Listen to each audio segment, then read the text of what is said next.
Dia 13, Gênesis 28, 29 e 35. Então Isaque mandou chamar Jacó, o abençoou e disse: Não se case com uma mulher cananita.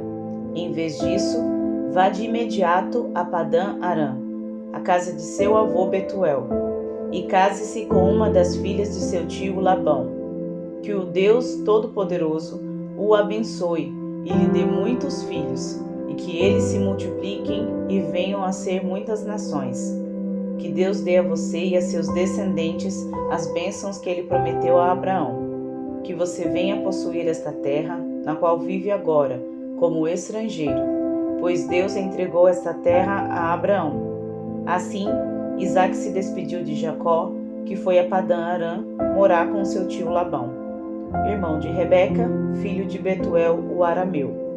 Esaú soube que seu pai, Isaque, havia abençoado Jacó e o enviado a Padã-Arã para encontrar uma esposa, e que ao abençoá-lo tinha advertido seu irmão: não se case com uma mulher cananita.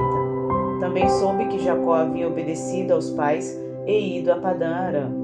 Quando ficou evidente que seu pai não aprovava as mulheres cananitas, Esaú foi visitar a família de seu tio Ismael, e além das duas mulheres cananitas com as quais havia se casado, tomou para si uma das filhas de Ismael. O nome de sua nova mulher era Maalate, irmã de Nebaiote, e filha de Ismael, filho de Abraão. Nesse meio tempo, Jacó partiu de Berseba e rumo para Harã. Quando o sol se pôs, chegou a um bom local para acampar, e ali passou a noite. Encontrou uma pedra para descansar a cabeça e se deitou para dormir. Enquanto dormia, sonhou com uma escada que ia da terra ao céu, e viu os anjos de Deus que subiam e desciam pela escada. No topo da escada estava o Senhor, que lhe disse: Eu sou o Senhor, o Deus de seu avô Abraão e o Deus de seu pai Isaque. A terra na qual você está deitado lhe pertence. Eu a darei a você e a seus descendentes. Seus descendentes serão tão numerosos quanto o pó da terra.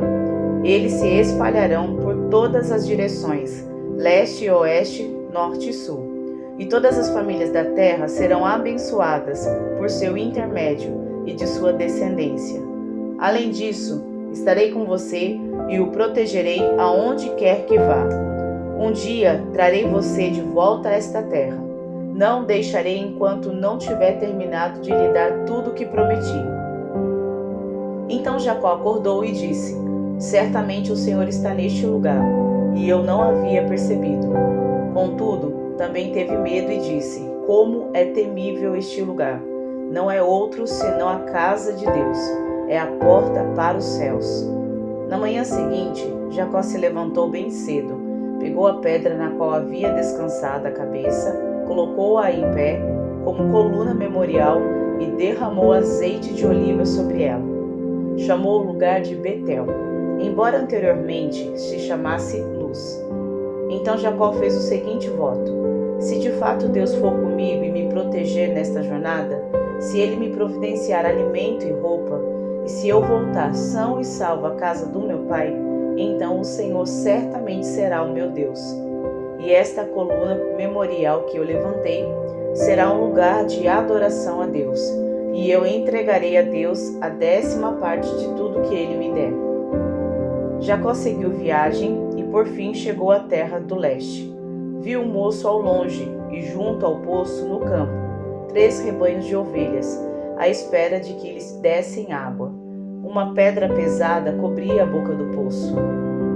Era costume naquele lugar esperar que todos os rebanhos chegassem para então remover a pedra e dar água aos animais. Depois a pedra era recolocada na boca do poço. Jacó se aproximou dos pastores e perguntou: De onde vocês são, amigos? Somos de Harã, disseram eles. Conhece um homem chamado Labão, neto de Naor? Perguntou Jacó. Sim, conhecemos, responderam eles. Ele vai bem? Perguntou Jacó. Sim, vai bem, disseram. Olhe, ali vem Raquel, filha dele, com o rebanho. Jacó disse: Ainda é de dia, claro, cedo demais para recolher os animais. Por que vocês não dão de beber às ovelhas para que elas possam voltar a pastar. Não podemos dar de beber aos animais enquanto não chegarem todos os rebanhos, responderam. Só então os pastores removem a pedra da boca do poço e damos de beber a todas as ovelhas. Jacó ainda conversava com eles quando Raquel chegou com o rebanho de seu pai, pois era pastora. Uma vez que Raquel era sua prima, filha de Labão, irmão de sua mãe, e as ovelhas pertenciam a seu tio Labão, Jacó foi até o poço, removeu a pedra que o cobria e deu de beber ao rebanho do seu tio. Então Jacó beijou Raquel e chorou em alta voz. Explicou para Raquel que era seu primo por parte do pai dela e filho de Rebeca, tia dela. Raquel foi correndo contar a seu pai Labão. Assim que Labão soube que seu sobrinho Jacó havia chegado, correu ao seu encontro. Ele o abraçou, o beijou e o levou para casa. Depois que Jacó lhe contou sua história, Labão exclamou: "Você é, de fato, sangue do meu sangue." Quando Jacó estava na casa de Labão, havia cerca de um mês, Labão lhe disse: "Você não deve trabalhar de graça para mim, só porque somos parentes. Diga-me, qual deve ser o seu salário?" Labão tinha 2 filhas. A mais velha se chamava Lia e a mais nova Raquel. Os olhos de Lia eram sem brilho, mas Raquel tinha bela aparência no rosto atraente. Visto que Jacó estava apaixonado por Raquel, disse a Labão: "Trabalharei para o Senhor por 7 anos, se me der Raquel, sua filha mais nova, para ser minha esposa." "Melhor entregá-la a você do que a qualquer outro", respondeu Labão. "Fique aqui e trabalhe comigo." Então Jacó trabalhou 7 anos por Raquel. Ele a amava tanto que lhe pareceram apenas alguns dias. Chegada a hora, Jacó disse a Labão: "Cumpri minha parte do acordo. Agora dê-me minha esposa, para que eu me deite com ela." Labão convidou toda a vizinhança e preparou uma grande festa de casamento. À noite, porém, quando estava escuro, Labão tomou Lia e a entregou a Jacó, e Jacó se deitou com ela. Labão deu sua serva Zilpa a Lia para servi-la. Na manhã seguinte, quando Jacó acordou, viu que era Lia.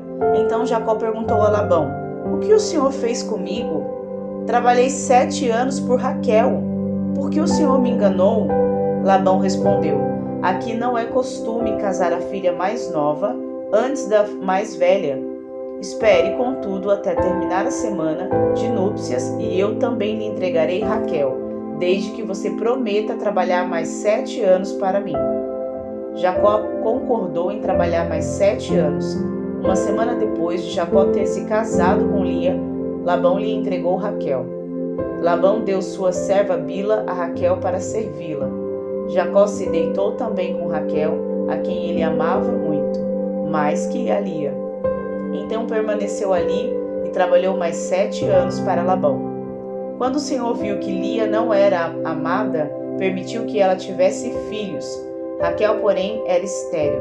Lia engravidou e deu à luz um filho. Chamou-o de Rubem, pois disse: "O Senhor viu minha infelicidade, e agora meu marido me amará." Pouco tempo depois, Lia engravidou novamente e deu à luz outro filho. Chamou-o de Simeão, pois disse: "O Senhor ouviu que eu não era amada e me deu outro filho." Lia engravidou pela 3ª vez e deu à luz outro filho. Chamou-o de Levi, pois disse: "Certamente, dessa vez meu marido terá afeição por mim, pois lhe dei 3 filhos." Lia engravidou mais uma vez e deu à luz outro filho. Chamou-o de Judá, pois disse: "Agora louvarei ao Senhor." Então parou de ter filhos. Mateus 9, 18 a 38. Enquanto Jesus ainda falava, o líder da sinagoga local veio e se ajoelhou diante dele. "Minha filha acaba de morrer", disse, "mas se o Senhor vier e puser as mãos sobre ela, ela viverá." Então Jesus e seus discípulos se levantaram e foram com ele. Nesse instante, uma mulher que havia 12 anos sofria de hemorragia se aproximou por trás dele e tocou na borda de seu manto, pois pensava: se eu apenas tocar em seu manto, serei curada. Jesus se voltou e, quando a viu, disse: filha, anime-se, sua fé a curou. A partir daquele momento, a mulher ficou curada. Quando Jesus chegou à casa do líder da sinagoga, viu a multidão agitada e ouviu a música fúnebre. Saiam daqui, disse ele. A menina não está morta, ela apenas está dormindo. Os que estavam ali riram dele. Depois que a multidão foi colocada para fora, Jesus entrou e tomou a menina pela mão e ela levantou. A notícia desse milagre se espalhou por toda a região. Depois que Jesus saiu dali, 2 cegos foram atrás dele gritando: Filho de Davi, tenha misericórdia de nós! Quando Jesus entrou em casa, os cegos se aproximaram e ele lhes perguntou: Vocês creem que eu possa fazê-los ver? Sim, Senhor, responderam eles. Ele tocou nos olhos dos 2 e disse: Seja feito conforme a sua fé. Então, os olhos deles se abriram e puderam ver. Jesus os advertiu severamente: Não contem a ninguém.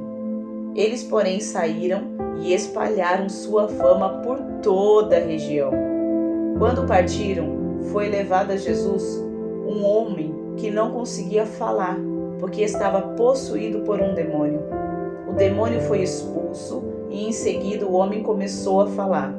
As multidões ficaram admiradas. Jamais aconteceu algo parecido em Israel, exclamavam. Os fariseus, contudo, disseram: Ele expulsa demônios, porque o príncipe dos demônios lhe dá poder. Jesus andava por todas as cidades e todos os povoados da região, ensinando nas sinagogas, anunciando as boas novas do reino e curando todo tipo de enfermidade e doença.